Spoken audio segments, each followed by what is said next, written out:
The first time I saw blood dripping from the glass chamber, I thought it was a nightmare. The second time, I realized the nightmare was me. It wasn't supposed to happen this way. I wasn't supposed to end up in that lab, staring at a man who looked like sin wrapped in science, whispering things that could destroy me. But here I am, heart pounding so hard it feels like it might tear through my ribs, standing in front of Dr.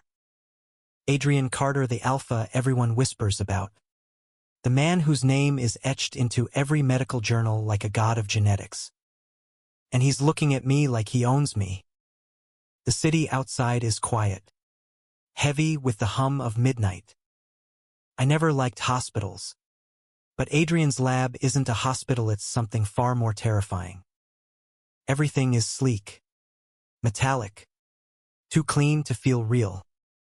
It's the kind of place where secrets are carved into DNA, and people like me become experiments.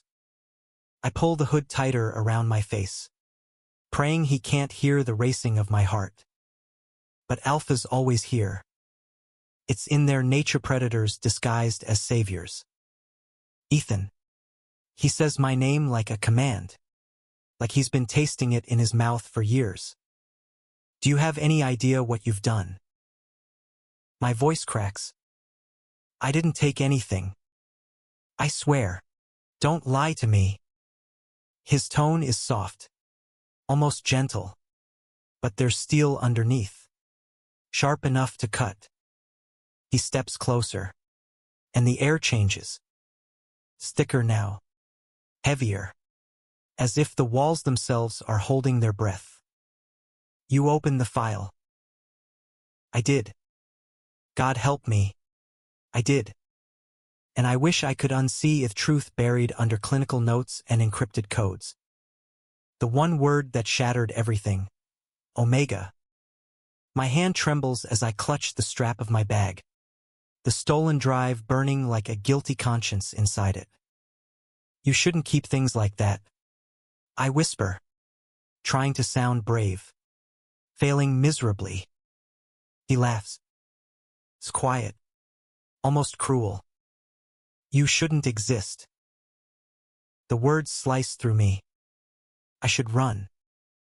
Every cell in my body screams it. But my legs are frozen. Because when his eyes lock on mine, gray and endless like a storm, I feel something far more dangerous than fear. I feel heat. Pull I can't explain. Like gravity has chosen sides. And I'm losing. I wasn't always like this. I had a normal life, college classes, crappy part-time jobs, dreams that felt too big for my tiny apartment. Until the headaches started. Until the hospital visits. The whispered consultations. The referrals to specialists. Until I walked into Adrian Carter's world and found out my body was a blueprint someone wanted to rewrite. Special Omega. That's what the file said. Not just rare, impossible. An Omega who could, what? Save lives. End them. The notes were vague, fragmented. But one thing was clear. I wasn't a patient. I was a key. And Adrian was the lock. He circles me now. Slow. Calculated. Like a wolf deciding whether to devour or spare. His scent lingers in the cold air, clean, sharp, laced with something warm that makes my stomach twist. You ran. He says finally, his voice low, intimate. But you came back. I didn't come back. I snap, though it sounds weak even to me. I need answers. His gaze softens for a fraction of a second. And that's worse than the anger. Because softness means danger of a different kind, the kind that slips under your skin. Turns enemies into something else. You think answers will save you. He murmurs. Stepping so close, I feel the heat of his body through the thin fabric of my hoodie. No. Ethan. Answers will ruin you. I should push him away. Instead, I flinch when his fingers brush my wrist, warm and steady against my racing pulse. It's nothing. Just a touch. But it feels like every lie I told myself about what I want is unraveling in his hands. Outside, sirens wail in the distance. But here, in this sterile cage of secrets, the world has narrowed to 2 heartbeats. His and mine. And for one reckless second, I wonder what would happen if I stopped fighting. If I let gravity win. But then I remember the file. The experiments. The way his voice changed when he said the word Omega. I'm not just a person to him, I am a formula. A cure. A weapon. And God help me, I still want him. Tell me why. I whisper, my voice breaking like glass. Why me? He studies me for a long moment. And when he speaks, it's barely a breath against my skin. Because you're not like them. You're the beginning, Ethan. And the end. His words are a promise and a threat all at once. And as his grip tightens on my wrist, I realize something terrifying. I didn't escape him when I ran. I never will. The silence between us is a living thing, stretching taut like a wire ready to snap. His fingers linger on my wrist, a whisper of control.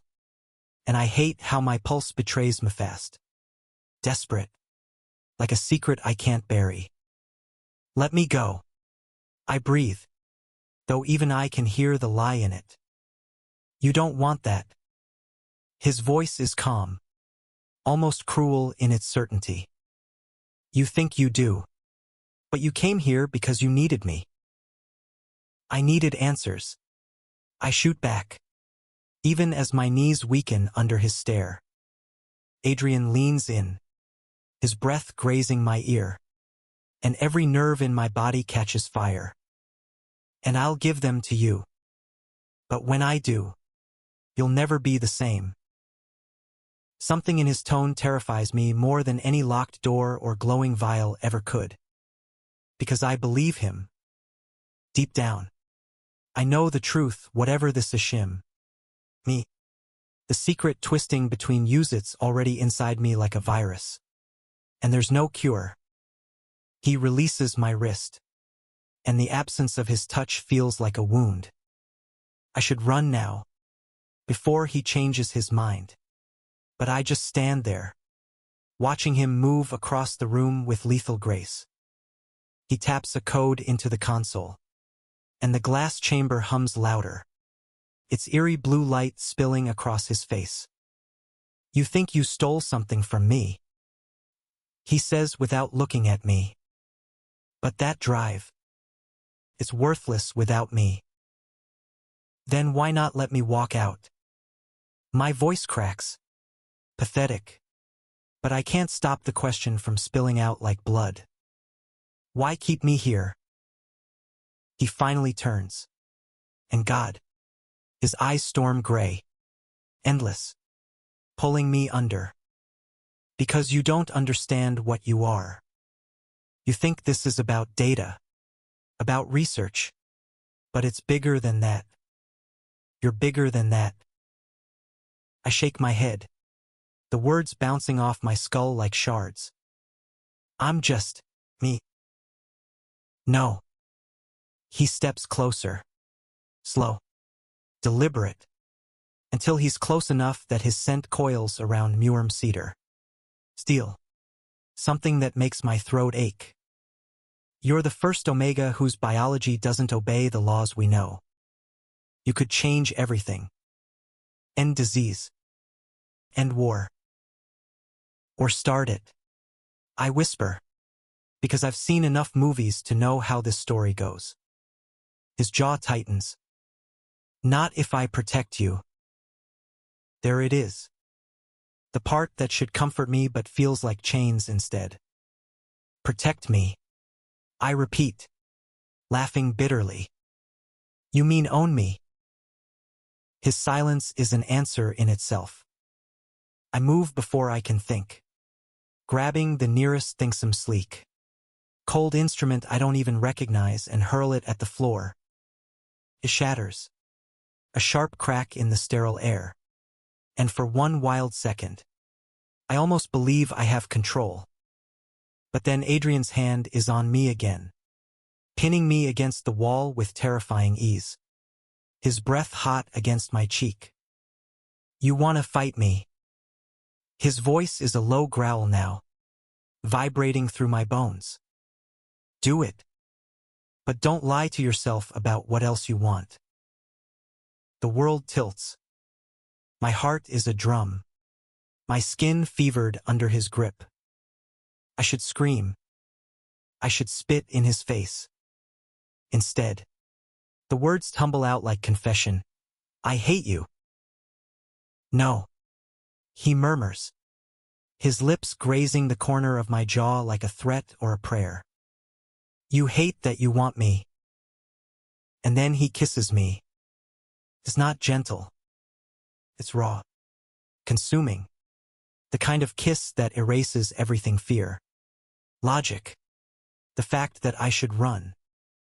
My hands fist in his shirt, pulling him closer when I should be pushing away.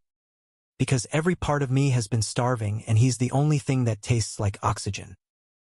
When he finally tears his mouth from mine, we're both shaking. His forehead rests against mine, his breath ragged. You should hate me, he whispers. I do. I lie again, even as my fingers clutch him tighter. Hours blur. Or maybe it's minutes. I don't know anymore. All I know is the lab feels different now. Less like a prison. More like a confession booth where we've both bared sins too heavy to carry alone. He tells me things in fragments about the program. The people funding it. The reason my name ended up in files locked behind passwords no human should know. They want me because I'm not just rare, I am a revolution in flesh. And revolutions, he says, don't end well for the ones who start them. So what now? I ask, my voice small, broken. Do you keep me locked in here forever? His eyes darken. If that's what it takes to keep you alive. I should scream again. Rage against the bars of this gilded cage. But then I see it flicker in his eyes. The weight in his voice. This isn't just obsession. It's fear. For me. And that's the cruelest part of all. I believe him. The night deepens. Shadows stretch across the lab, softening its hard edges. We sit on the floor like two kids hiding from monsters. Except the monsters are user choices. Our blood. The hunger that coils in the air between every word. You could still run, he says suddenly, not looking at me. The door's not locked. I laugh. Hollow. You think they wouldn't find me? They'd have to kill me first. His tone is flat, like he's stating a fact. And something inside me cracks wide open. Why? I whisper. Why risk everything for me? His gaze lifts, pins me in place. Because somewhere between dissecting the world and trying to control it, I found the one thing I can't put under a microscope. My throat tightens. And what's that?